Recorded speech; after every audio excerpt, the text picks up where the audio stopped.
Is LinkedIn personal brand a dead strategy in 2025? And was it ever alive? And how did the recent LinkedIn algorithm destroy everything? My name is Artem and I help founders and business owners build a video presence that attracts premium clients without referrals and outreach. Let's get going. People say that LinkedIn is amazing for attracting premium clients, but is it really true? Well, let's find out. In reality, LinkedIn has this paid tool which is called LinkedIn Sales Navigator, and it's 100% truth. You can find your ideal clients right there pretty easily. There's a whole bunch of filters that you can use: headquarter location, the company size, the number of employees in the company, and even inside the companies, you can search by their roles, the amount of time they spend in the company, any recent job changes. All these filters allow you to find your ideal clients right there on LinkedIn. But reality is that LinkedIn is not a charity, so you got to pay for this tool, and it works out to be roughly $99 for every single month of usage. LinkedIn Sales Navigator takes a bit of time to master, but once you do, you can of course find your ideal clients right there. But one thing is finding your ideal clients, and what about DMing them? DMing for clients is supposed to be easy, but is it really the case? Back in the day when I started LinkedIn was absolutely amazing for pitching clients. You could literally just pitch in your first message. You'd send out a connection request with a note, which pretty much included the pitch, and then the amount of positives you'd get out of this outreach was tremendous. You got your leads with outreach. There were almost no limitations on LinkedIn. You could literally go bananas with it at the time. And this is a time when a lot of LinkedIn influencers also grew their audience, and I'll talk more about that later. But right now, LinkedIn has become more saturated. There's a lot more people out there. They're sending messages, and as you can imagine, everybody gets frustrated from what is called page slapping. In fact, there are a lot of posts on LinkedIn specifically calling out page slapping. And usually page slapping goes like this. You send out the connection request, you connect with a person, and then pretty much say, hey, how are you doing?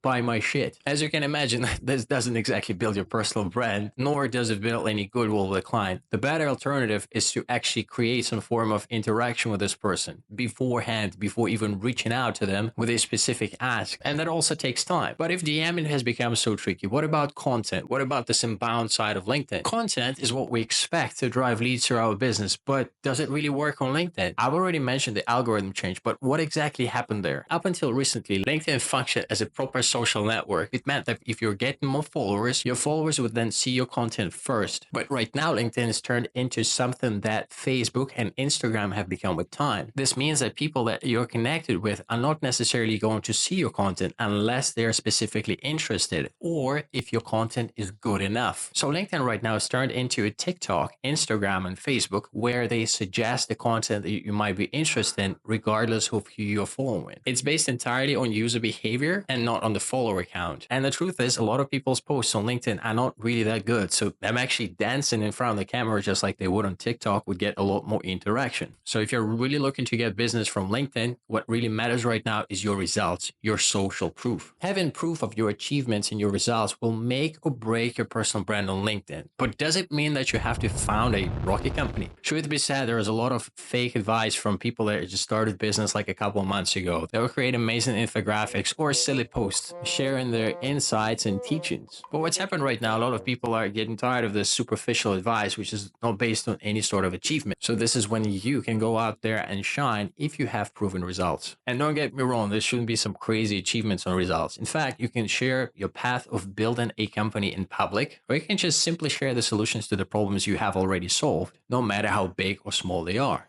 I hate to break it down to you, but unfortunately your achievements are not enough to win on LinkedIn these days. It's also about how you tell your story. And that begs a question. Is storytelling and copywriting are the most important components right now on LinkedIn? I was in the metro the other day and there was this one lady and she was scrolling through her phone and I noticed that she's on LinkedIn. Yeah, that's how I sneak in sometimes. And she was just going through her feed like this, scrolling really, really fast. And then she saw something there that made her stop and start reading. The point is that there was something that grabbed her attention to stop the scroll and actually start reading. And that's where you're in for if you choose LinkedIn as your platform, because it's all about this interruption marketing and retention. You have to be really good at using hooks, meaning that you have to be able to call out your target audience really well, even if they're just scrolling like this. But that's not everything. You then have to make sure they read the entire post as much as possible, and ideally interact with your content. And these are the two things that matter right now on LinkedIn, given the algorithm change that I've already spoken about. So it's whether you're able to grab their attention, so they click that more button, and the retention of the post, so they stick to it as much as possible. Why LinkedIn is all about these two metrics? Because LinkedIn wants people to stay on their platform so they can show them more ads and make more money. Easy as that. Copywriting is essential on LinkedIn, but with this one thing, you can get all the traction necessary. What is it? Commenting. And right now, I want you to leave a comment underneath this video and tell me if you used any hooks in your posts on LinkedIn.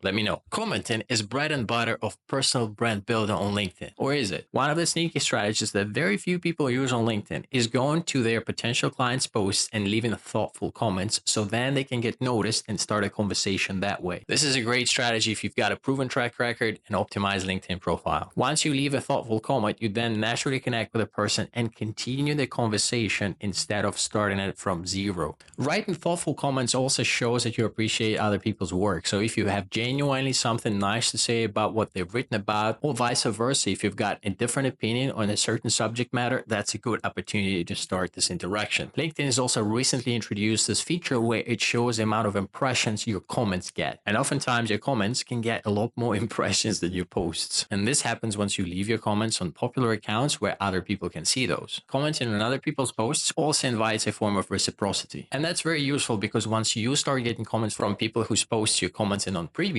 that helps to grow your reach and shows LinkedIn that you're probably a real deal. As you can imagine, this whole thing gets abused by what's called engagement pods, where people will get in groups and promote each other's posts. Usually that happens when they've got a WhatsApp group, and when somebody publishes a post, they drop a link there and everybody interacts with those posts. And everybody who is successful or semi-successful on LinkedIn does it, no matter if they're well-known LinkedIn influencers or some smaller account. Even though it sounds great in theory, commenting alone takes hours. So why not create videos instead? You can take one video and repurpose it for LinkedIn, YouTube, Instagram, TikTok, and any other platform. You can also extract text from video and create awesome posts. Videos are much better at building trust at scale. But of course, it's not so easy because you need to find a winning format, topics, and actually put the whole thing together. So if you need help with this, fill out the application form in the description underneath this video, and it will help you out to attract those clients without chasing them. But if you still want to use content on LinkedIn in order to attract leads and build a personal brand, then you absolutely should use lead magnets. Lead magnets are the best way to attract potential clients on LinkedIn, but didn't LinkedIn block them? Lead magnets have always been popular on different social media platforms, but on LinkedIn, they took off only recently. And the way lead magnets work on LinkedIn is very similar to any other social media. You'd essentially build something so valuable that your ideal potential client requires and would actually happily pay for it, but you give it away for free. Once you put this together, you would have a post on LinkedIn which describes the lead magnet, explains how valuable it is. Usually people mention just how many hours they spent doing this or how much additional anything it brought them. And then they have a call to action at the end of the message. And essentially it boils down to two steps. Step 1, send me a connection request. Step 2, leave a specific type of comment in the comment section of LinkedIn post. If it all works out really well, you can end up with hundreds of comments in the comment section there. You can then start the conversations with them in direct messages, or if you have a landing page for your lead magnet, you can send them a link and they become your subscriber. And this is where the nurturing process starts from. Now, I gave you the ideal case scenario, and many times lead magnets totally flop. They can flop for various reasons. Reason 1, you spend hours creating something and then nobody cares. And this is the worst thing. You post it and then there is absolutely nothing. And I've seen this happen and it looks pretty sad. The person put so much effort into all this work and they post this lead magnet and nothing happens. This is so sad because it does take a lot of time to put this thing together. The second type of the flop, which I absolutely love as well, is then people that create something that's attractive to their competitors instead of their direct clients. It tends to happen with agencies a lot. For example, an SEO agency posting an SOP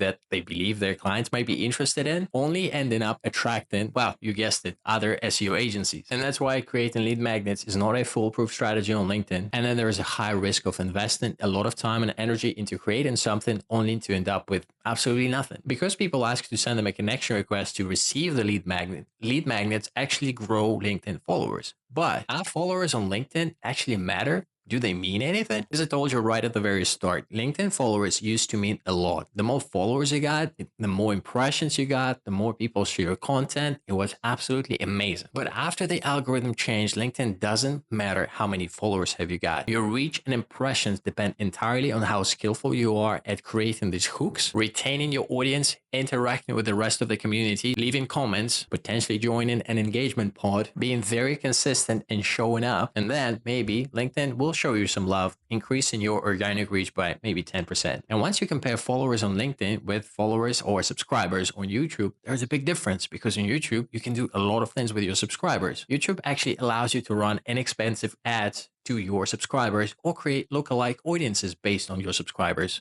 which LinkedIn doesn't do. So is LinkedIn has become like a hamster wheel that nobody warns you about? Well, if you break it down, it's all about this interruption marketing. Nobody ever uses LinkedIn search feature for finding posts. And then this whole personal brand building thing has become crazy because followers mean nothing. To get clients, you need to have the strong direct message game. You have to interact with people because they're all at different awareness stages. And most of the people are not looking to buy any sort of solution at any given moment in time. So you have to show up, you have to interact with the rest of the community, you have to produce content, you have to comment, you have to be there all the time. And all that to grow your personal brand and followers that you cannot do anything about. So is LinkedIn personal brand strategy totally dead in 2025? I know what I think about this, but you tell me in the comment section below. I'll see you in the next video.